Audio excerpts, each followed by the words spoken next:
Welcome to Life Planning 101, brought to you by Kennedy Financial Services of Eastland. Tune in every Monday morning at 8:30 on KATX and KWBY, and again on Saturday morning at 9 on KATX and KWBY as Angela Robinson joins Terry Slavens to share important financial information to help you live life on purpose. Insurance, investments, estate and tax planning, and much more. All covered now on Life Planning 101.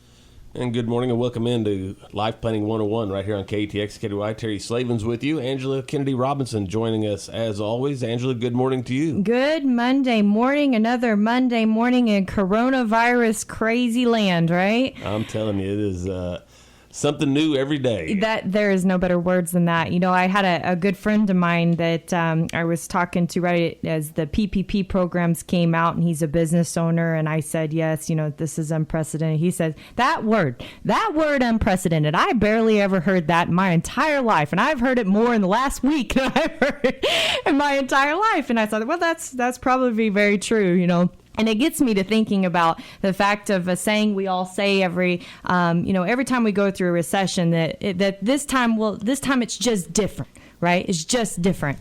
And really that could be said about every time we go through a recession, because it's usually for a different reason that's unprecedented, that we haven't seen before. Does anybody ever remember 2008 and 2009? Right. I mean, much less the tech bubble. What was tech? Nobody knew what tech was. So it's always unprecedented when we go through this. And we've been through a crazy 56 days. We've been through a bull market and a bear market in 56 days, 31 down and 25 up. Think about that. That is unprecedented if we have to speak about it. So, you know, the question I think everybody's got on their mind, and in fact, we had a client call in on Friday and ask that question. And in a sense, they didn't say these words, but the question is, should I be strategic or should I be tactical? Meaning, should I be trying to time this market and get out while I can, or should I be looking towards my long-term goals and just hanging on for whatever's to come? Because there's a lot of questions out there. Are we headed for a V-shaped recovery? Meaning, did we go down? Did we go back up? And we're still going to keep climbing? Is that, you know, and if that's the case, really the market's saying, well, we went through this pandemic and we're going to have a horrible second quarter, but in the third quarter, everything's going to be alive and well and back to normal. That's what it would be saying. So are we going to be headed for that? Are we going to be headed for a more U-shaped recovery? Is there going to be a W-shaped recovery like what we had in 2008 and 2009? Everybody thought we were back on the upslide. Remember this?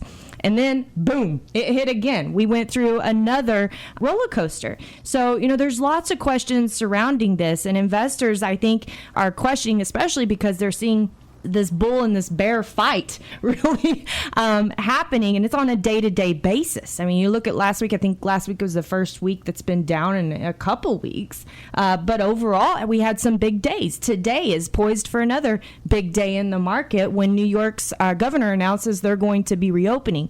So, you know, I think there's a lot of, and you said it before the show, I don't even know what to read. There's just so much information out there. There's so much noise going on. So are you really supposed to be looking at the noise, or are you supposed to be looking at actual significant signals? Well, that's really a rhetorical question. You're supposed to be looking at those actual significant signals. And if we are in an unprecedented time, when no one, you know, my gosh, economists, you know, we always make fun of them. They're like the weather forecasters, right? Well, this time I'm sure there's going to be some hard, heavy jokes, because there's no way that they can forecast something they've never seen before. Right. So here we are.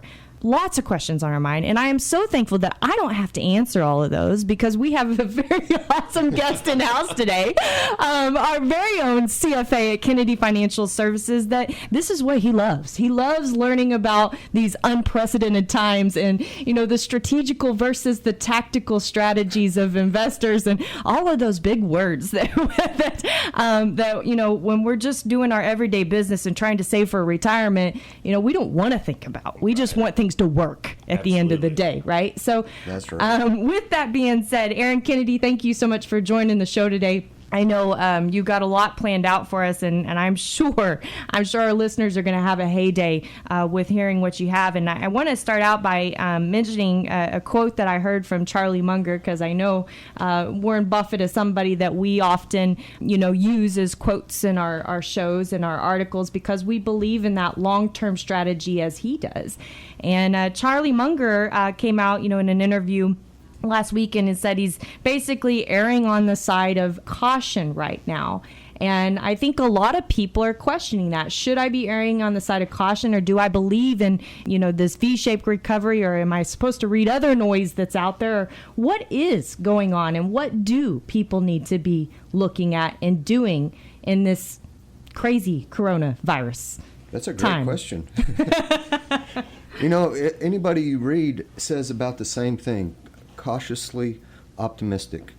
Err on the side of caution, because the market is really split between what we know or what we expect and performance. We know the economy is going to tank.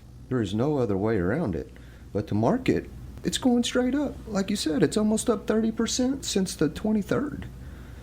So where do you go and what do you do? Because when the economy starts to turn, when the economy turns, where are we going to be at that point? Are we going to be completely out of ammunition, or are we going to have this V recovery, this W recovery?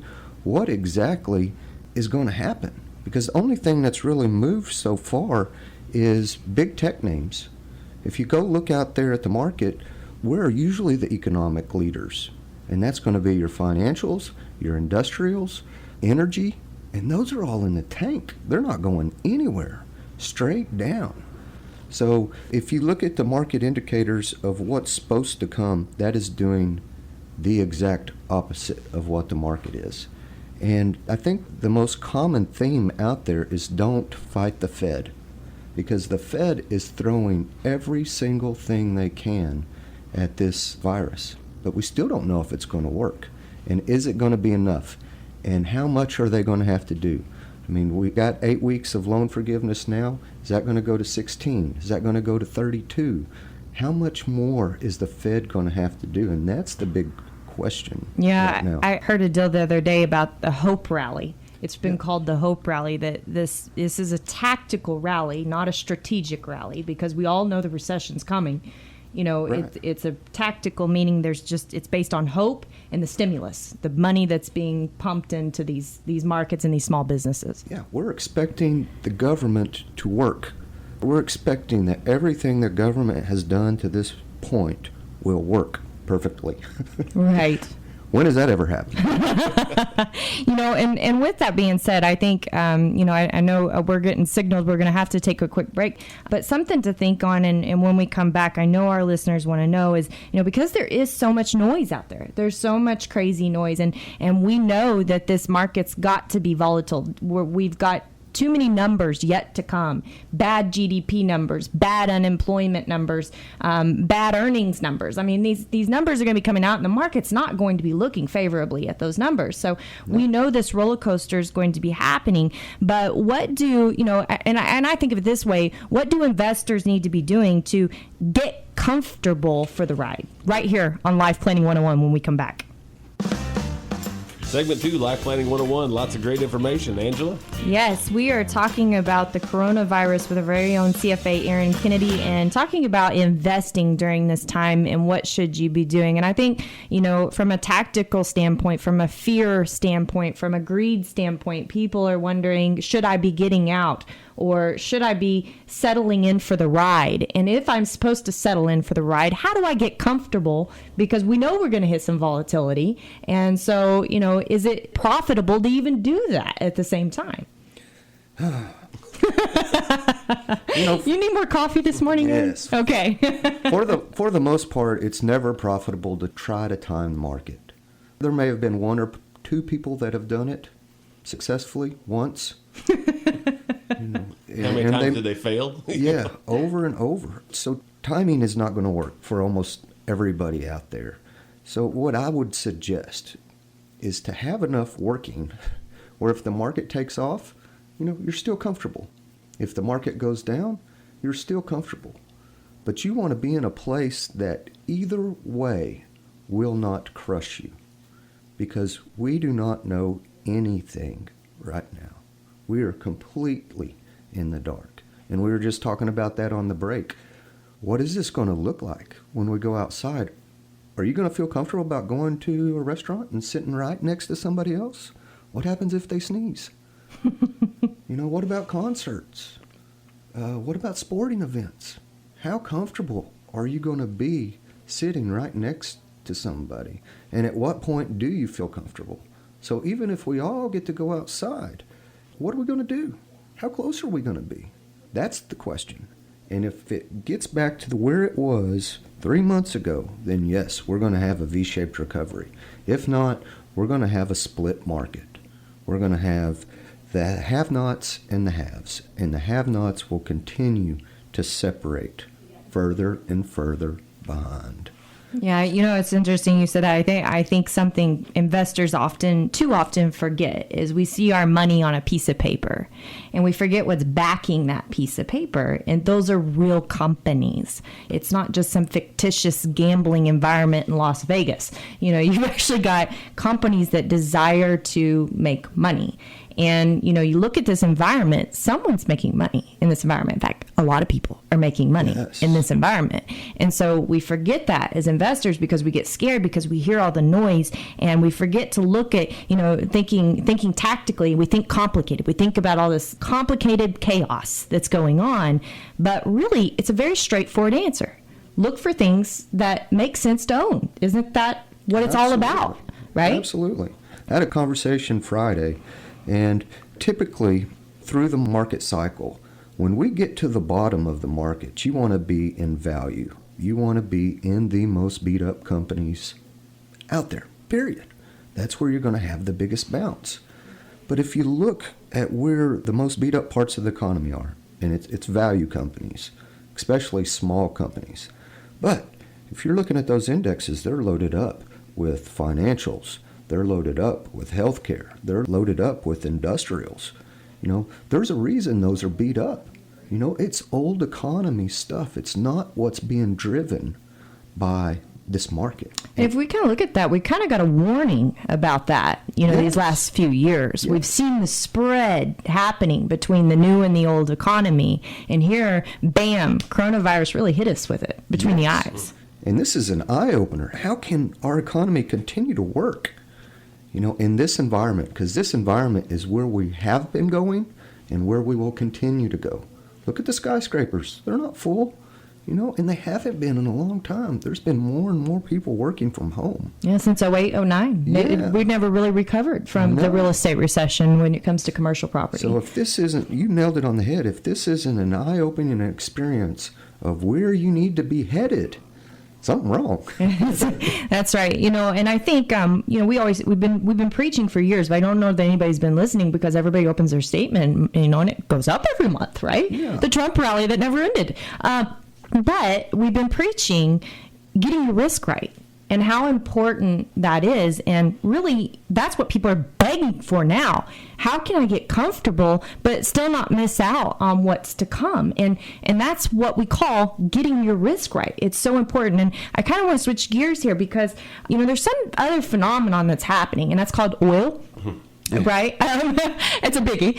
Number one, of course we want to hear what's going on with that. But, in line with our thinking here, I think this is another great reminder because we saw, especially in Texas, a lot of people we know, not necessarily investors, but people that we know that are just too heavily concentrated in one area, having all their eggs in one basket. And all of them, all their eggs in one basket. And their lives are forever changed because of this. They may never be able to recover because of this. We saw this at the tech bubble. We said, don't blow bubbles for your retirement, right? And this is what people keep doing is blowing these bubbles.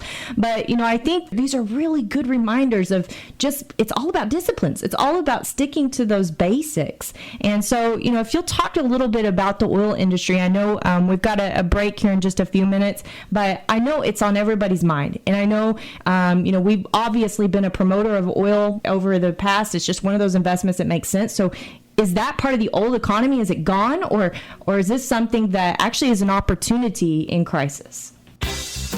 Final segment, Life Planning 101. We left for the break with an important question about oil. Yeah, there is a big question about oil right now. And, Aaron, we're going to put you on the spot, kind of like those economists. And we fully expect an answer that it's going to be, like the weathermen. We can count on it, rely on it, and everything else when it comes to oil. But, we're talking about this old economy versus new economy. And oil is on everybody's mind because this is big. And being right here in Texas, I think it's even more prominent for our economy. So what is your outlook on this? What do you believe is really what's going on with the oil industry and what's going to happen in the future? Oh, let's start what happened exactly when we got to negative $40 a barrel of oil. Oil trades different than almost everything we know of. They trade in a futures market. And the futures market is nothing but a specific day that you agree to buy or sell a barrel of oil in the future. So when we came up with the current contract, oil had to be delivered on April 21st. Had to be delivered. On the 20th, people said, I'm supposed to buy all this oil and I don't have anywhere to put it. Nowhere to put it. So someone's going to either show up in your front yard with a tanker of oil and start dumping, or you've got to get rid of that contract. So people started selling.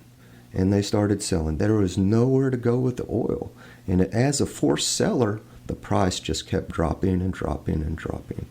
So unless you could physically take that oil that day, you could not take advantage of those prices.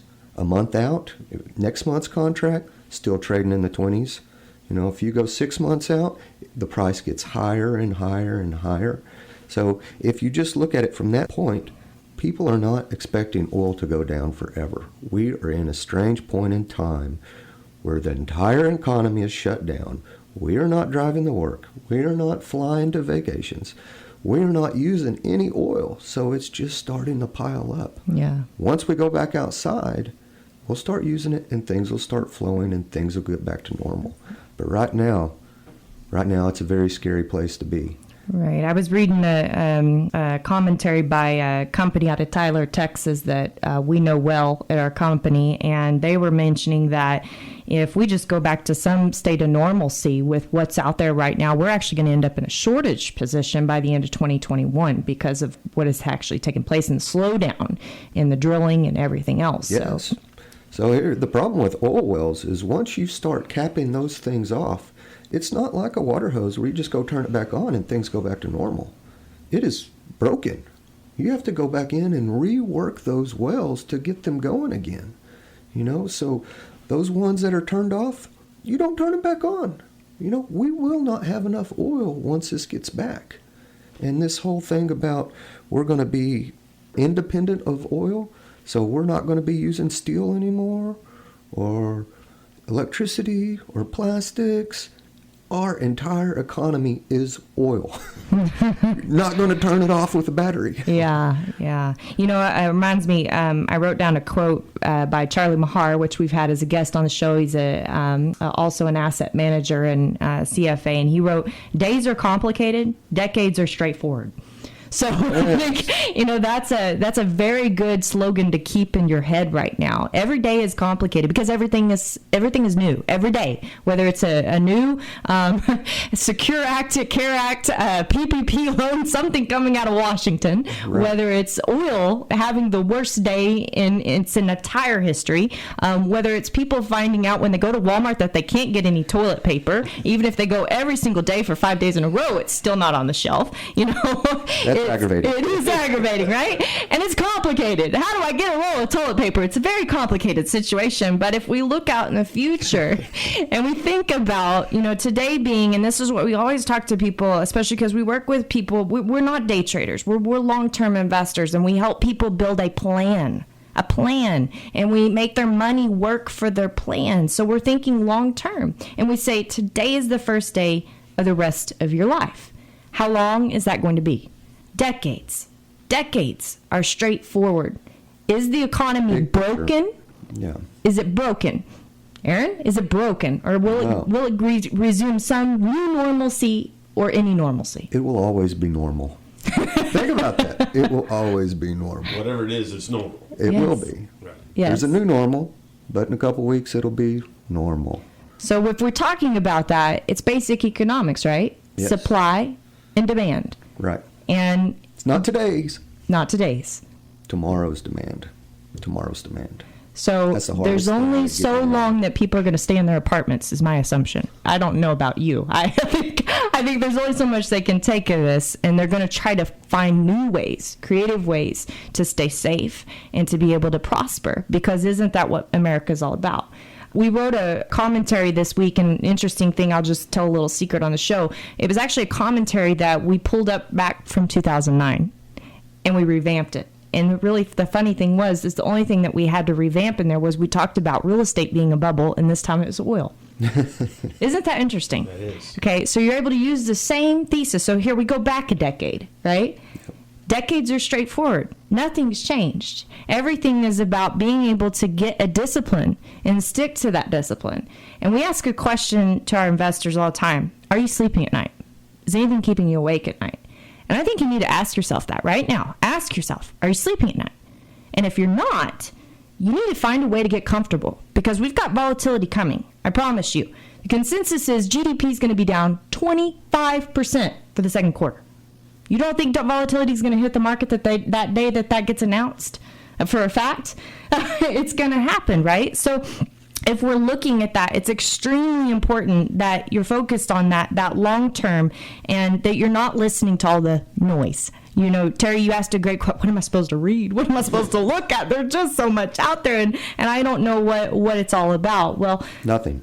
nothing. That's right. Believe in capitalism in the United States. That's what our country's all about, and it's not dead in the water. I don't believe that. I think people are fighting harder for it now than ever. If there's any silver lining in all of this, right? Right. So with that being said, Aaron, if you could leave our listeners with one last piece of advice going forward through this economy now, whether we're talking about today or whether we're talking about a month from now, and if the market's back down 20%, is there a difference in those two dates and what your advice would be, or is it the same? It's absolutely the same. The first thing I said when I got here this morning, have enough where you're comfortable no matter what the market does. It would be nice to have some dry powder, because I can't do any predictions, but it'd be nice to have some dry powder if we went down again.